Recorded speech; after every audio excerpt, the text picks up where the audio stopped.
To begin our countdown of the lamest Silent Hill monsters, we need to let Travis Grady take us on a trip to the town of Shepherd's Glen and help us get acquainted with the creature, the Swarm. Insect-like creatures are not a new addition to the Silent Hill franchise, but in Homecoming they are just downright freaking annoying. They latch onto you quicker than your pothead friend looking to score his next bag of weed. As the name implies, these guys attack you in swarms, but not alone, meaning that every time you run into the swarm, you'll lose a little bit of health. Every single freaking time. Get off me, get off me, get off me! Ah, get off of me! Maybe if I duck. Where did you come from? Get off of me! And be careful about cutting this painting, otherwise you'll get a crapload of swarm on your ass. You can try to outrun these guys, but it will be in vain, because every time you run they'll catch up to you and suck the life right out of you. Here's a completely logical question I have. If a formula is not broken, why fix it? Why couldn't these bugs be like the ones from 2 or 4? The bottom line is, the Swarm are extremely annoying, and I hate them. I feel pretty good calling them lame.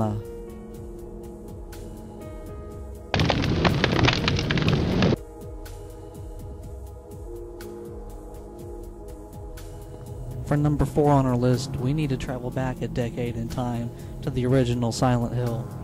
Now, when I was a kid, this game terrified me to no ends. However, there was always one thing that bothered me. The Hang Scratcher. Following the plotline of the game, I understand that the creatures are manifestations of Alessa's hatred of insects, but couldn't the developers have come up with a better design than this? These creatures stick out like sore thumbs in the game, which is hard to do in a game that has spontaneously combusting sacrifice altars, translucent babies, giant windmills, possessed televisions, rusty fans, tattooed lighthouses, evil carnival rides, hungry refrigerators, and exploding clocks. Aesthetics aside, if we look at the actual gameplay, we'll notice that these guys travel fast and in packs. Your best bet is to run away. However, the more you run, the more enemies you collect. Which is a problem because every time you get in a corner or at a dead end, these guys are going to attack you and you'll take damage every time. The Hang Scratchers are exclusive to the sewer level, which is the part of the game that I hate the most, and this leads me to a question I have for the developers. Why did you decide to put the map so far into the level? This one decision made the first portion of the level one huge maze, and just one big freaking headache because you never knew if you were going to hit a dead end or not.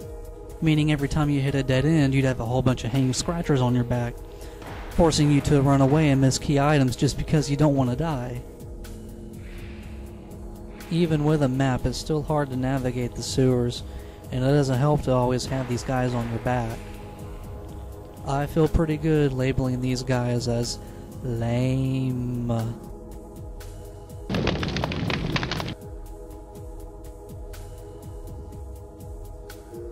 For number 3 on our countdown, we need to step into the shoes of one Henry Townsend.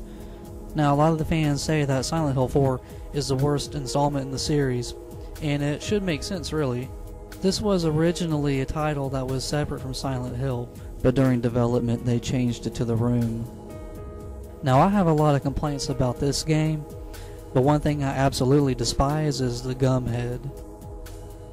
The gum head comes in 2 types. First is the old type, and the second one is the new type, which is faster and stronger. Every time Henry runs into these things in the game, they dance around him like a bunch of idiots, which makes me wonder if this would be a good music video. Oh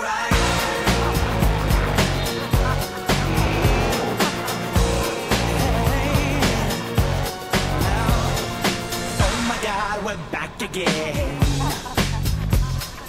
Brothers, sisters, everybody say. And another thing is, they gave these guys weapons. You think that would be cool, right? Absolutely not. Giving these guys a weapon when they're already strong enough as it is ridiculous. So here's a question I have for the developers. Why would you give a common enemy in the game that's already strong an even stronger weapon? This would be like giving a hammer brother a mace or a machete. If you wanted to make him stronger, why not give him some throwing stars, a flamethrower, a lightsaber, a bottle of cyanide, an AK-47, some grenades, a jackhammer, and a samurai sword? Why not give him any of these? They all make perfectly good sense. Gumheads serve no real purpose to the actual storyline, unlike the twin victims or the now iconic Walter Sullivan. I feel pretty confident in calling the Gumheads very lame.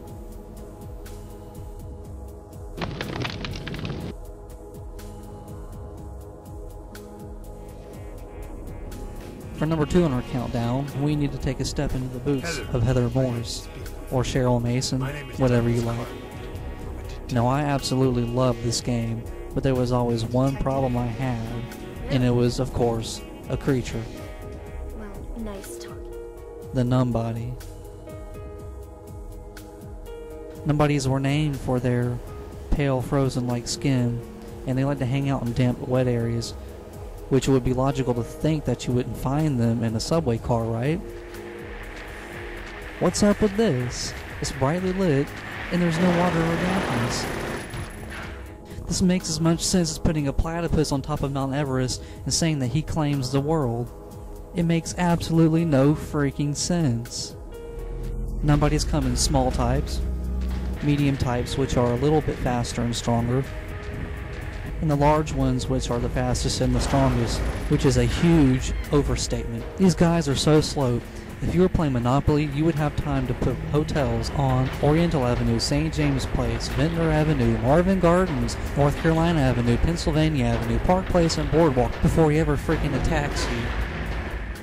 And what's up with this hole? It looks like an old school pencil sharpener. What am I, taking a test or something?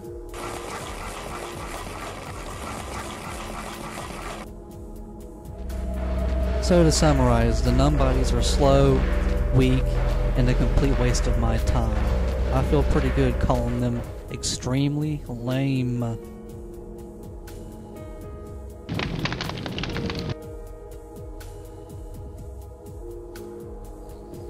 If you were to ask a fan to make a list of the necessities of Silent Hill, I'm pretty sure it would be a map, a radio, a flashlight, and a nurse. But Silent Hill 4 has none of these. Instead, they insult our intelligence with the patient. These guys were obviously created as a replacement for the typical nurse. And to be fair, the overall look of these guys is pretty creepy. When you first encounter the patient, you'll be in awe at their actual size compared to Henry.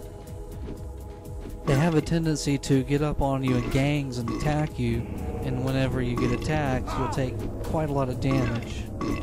The reason the patients make the top of my list is because of this stupid belching noise. It's so ridiculous and out of place that a duck's quack would make more sense.